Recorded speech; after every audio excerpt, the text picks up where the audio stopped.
Hello friends, welcome to Kiruthika's cooking. இன்றைக்கி நம்ம சேனலில் ஒரு சிம்பிளான ஜூஸ் ரெசிபி தாங்க பார்க்க போகிறோம்.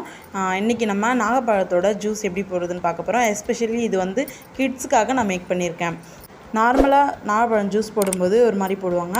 இது நான் கிட்ஸ்க்காக மேக் பண்ணியிருக்கேன்றதால இது கொஞ்சம் டிஃப்ரெண்ட் இருக்கும். வாங்க இந்த நாகப்பழ ஜூஸ் எப்படி போடுறது குயிக்காக பார்த்துடலாம். இதுக்கு நான் நாகப்பழம் ஒரு கப் அளவுக்கு எடுத்திருக்கேன். அதை வந்து அதில் உள்ள விதையெல்லாம் நீக்கிடலாம். அது மேல் பழம் மட்டும் நம்ம கட் பண்ணி எடுத்துக்கலாம். ஒரு பவுலில் எடுத்து வச்சுக்கலாம். இப்போ பார்த்தோம்னா மொத்த நாகப்பழத்தையும் கட் பண்ணி ஒரு பவுலுக்கு எடுத்து வச்சாச்சு. இதை ஒரு மிக்ஸி ஜாருக்கு ட்ரான்ஸ்ஃபர் பண்ணிக்கலாம்.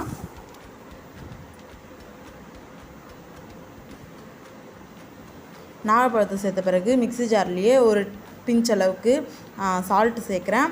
அடுத்து 2 ஸ்பூன் அளவுக்கு நாட்டு சக்கரை சேர்த்துருக்கேன்.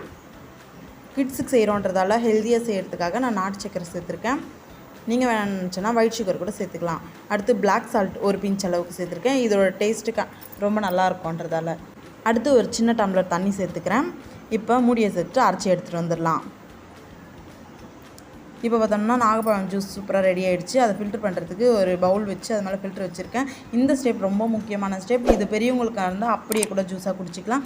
நான் கிட்ஸுக்கு மேக் பண்ணுறேன்றதால ஒரு ஃபில்டரை வச்சு ஃபில்டர் பண்ணி எடுத்துக்கிறேன். பெரியவங்களுக்கு நார்மலான ஜூஸ் அப்படியே குடிக்கலாம். இது ஸ்பெஷலாக கிட்ஸுக்கு மேக் பண்ணுறேன்.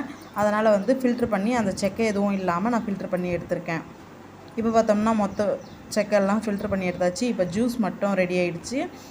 இந்த ஜூஸை சர்வ் பண்ணுறதுக்கு ஒரு 2 டம்ளரில் இந்த ஜூஸை சர்வ் பண்ணிக்கிறேன்.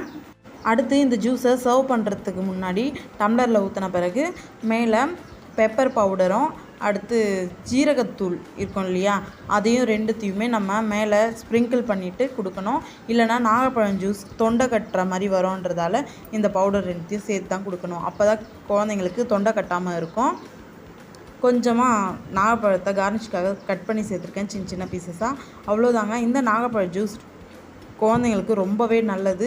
அப்படியே சாப்பிட்டா தொண்டை கட்டும் சளி பிடிக்கும்ன்ற பிரச்சனை இருக்கிறதால இந்த மாதிரி கொடுத்து பாருங்கள். கண்டிப்பாக ரொம்ப விரும்பி குடிப்பாங்க. இந்த வீடியோ உங்களுக்கு பிடிச்சிருந்துச்சின்னா மறக்காமல் சேனலை சப்ஸ்கிரைப் பண்ணிக்கோங்க. தேங்க்யூ.